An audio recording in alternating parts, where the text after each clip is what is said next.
It's been a pretty mild winter in the upper Midwest of the United States, but we just went through our coldest week and a half of weather.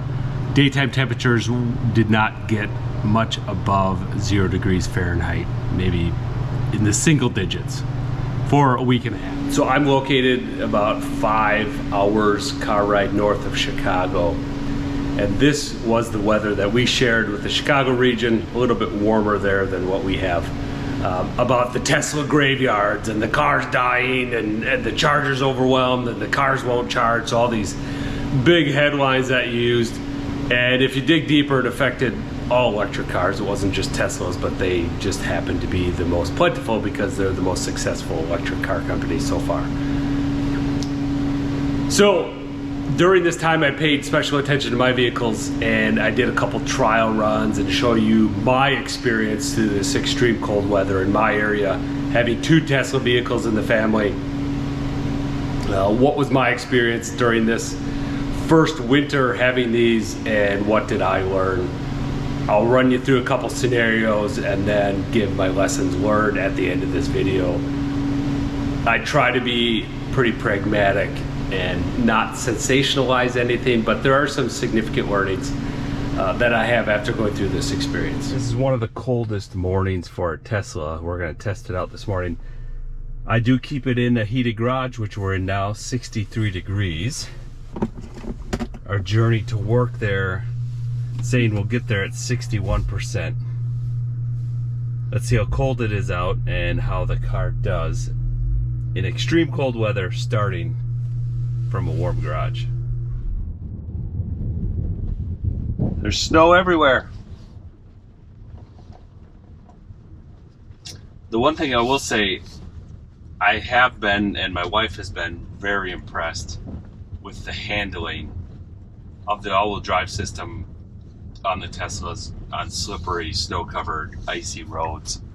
I think the ability for the electric motors to nearly instantaneously adjust power output if it senses slippage is a big improvement over internal combustion engine cars, that the engine just can't react that fast, and so they rely on braking systems to do their traction control, which is okay, but this is just a bit better. All right, we've settled out at -9 degrees Fahrenheit, and one thing about these cold days, they do provide some very nice sunrises and clear skies. The latest projection is getting to work at 64% battery from 80% where we started in our heated garage. So that's actually increased a bit. We'll see what we arrive at. And one of the things I like to do in the energy tab,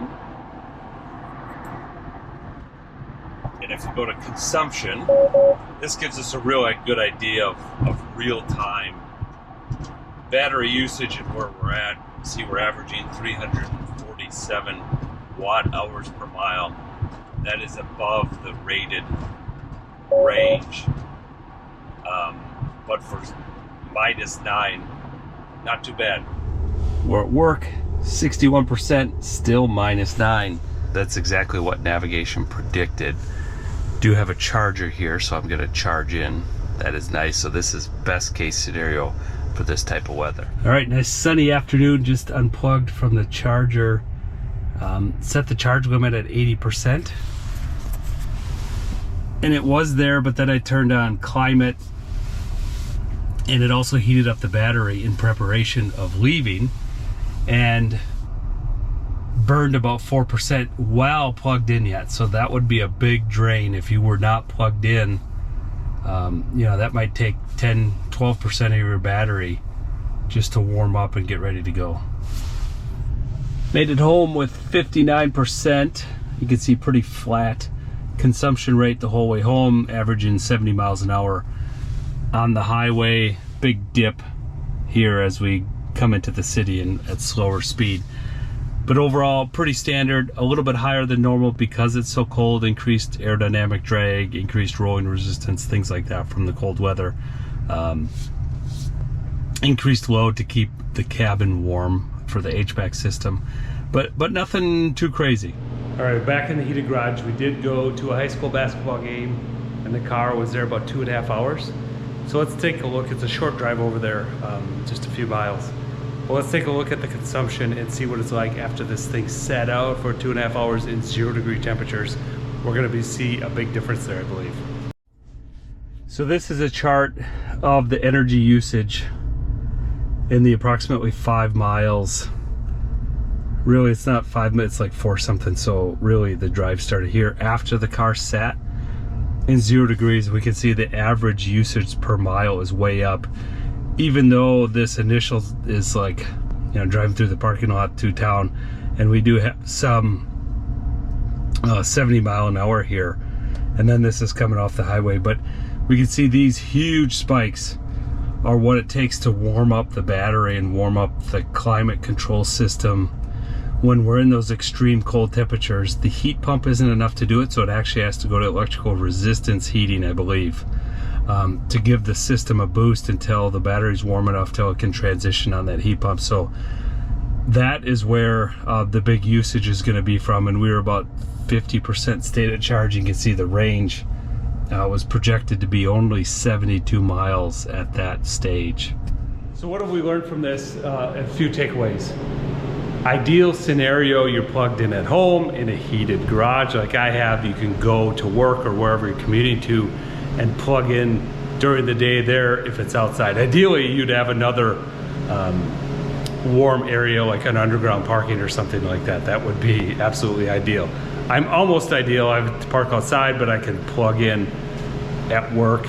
And so these 0-degree temperatures, I do lose a little bit of range in that scenario, but not a big deal. Really, the worst case scenario is if you're parked outside and you cannot plug in. Even if you're plugged into a 110 volt outlet, just to use that energy to warm up the battery and get the electrical resistance heat going until the heat pump can take over, that will take the bulk of that range loss away. But if you're not able to plug in, say you live in an apartment, you don't have anywhere to plug in while you're parked outside, these are probably, you're not good enough to survive in these extreme cold climates.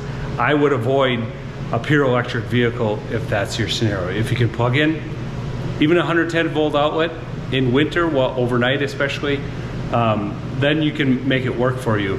If you're relying solely on the superchargers, it's fine in summer, fall, but when it gets down to 0, it's really the big difference, because the heat pump system just cannot work at those temperatures. And we can go into the thermodynamics of that, but basically the heat pump is trying to grab energy from the atmosphere, from the atmospheric conditions, and down to 20 some degrees that works okay.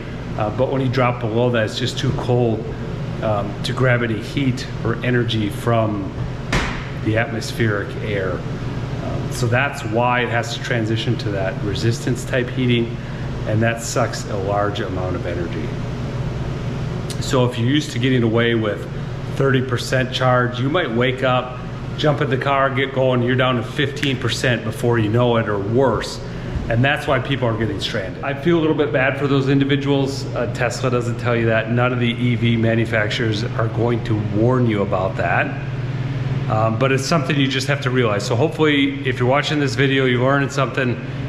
If you don't have a heated space or somewhere to plug in consistently your vehicle, do not buy one. It's not ready yet. Do not plan, I should say, if you're in California or in Florida, you're in some warm weather place, south of France, where you don't get down to 0 degrees Fahrenheit, you know, minus 10 Celsius, something like that, where you're gonna run into some of these huge drains. You have to keep the car plugged in while it's sitting out in those conditions for the majority of time. Like I said, we went out, parked 2.5 hours, not a big deal, but we were at 56% charge, something like that. The other day, we also did something similar, parked outside for probably 5 hours in similar conditions, and it used a ton of battery. But I made sure we were at 60% and doing that also. Do not flirt with 30% or something like that. That's may leave you stranded. Hey, so if you learned something in this video, please consider subscribing to my channel. Leave in the comments what more type of content you'd like to see or questions that you have around the electric vehicles. Thanks for watching. Adios.